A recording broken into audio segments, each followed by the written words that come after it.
Hello বন্ধুরা, তোমরা সব কেমন আছো? আশা করছি ভালোই আছো। তো আজকের এই ভিডিওতে আমি বানাইছি, এই দেখো এই বেলুন দিয়ে। তোমরা তো ছোটোবেলায় দেখেছো এইভাবে ঘুরতে মেরে বেলুন গেলা ফুলতো।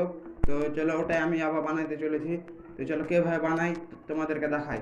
তো প্রথমে তো আমি নেব বেকিং পাউডার, তারপর আছে জল। তো চলো ভিডিওটা শুরু করা যাক। তো গাইস আমি ঢেলে দেবো এতে বেকিং সোডা গলা। এই দেখো এতখানি ঢাললে হবে।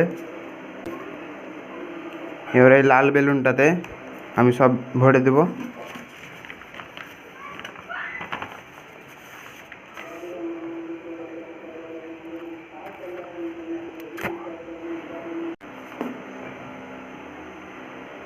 তো আমি এটাও ভরে দেবো এর ভেতরে। তো গাইস দেখতে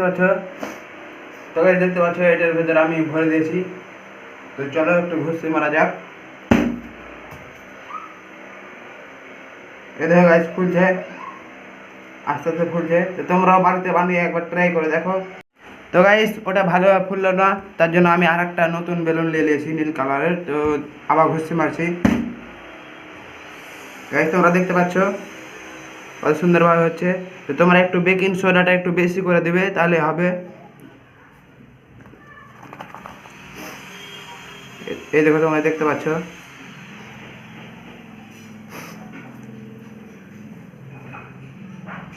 তো গাইস ফুলে দুটো এরকম হয়ে গেছে। তো অনেক ঠান্ডা হয়ে আছে তাও। তো তোমরা বাড়িতে বানিয়ে একবার ট্রাই করে দেখো। তো দেখা হচ্ছে নেক্সট ভিডিওতে, ততক্ষণকার জন্য বাই বাই।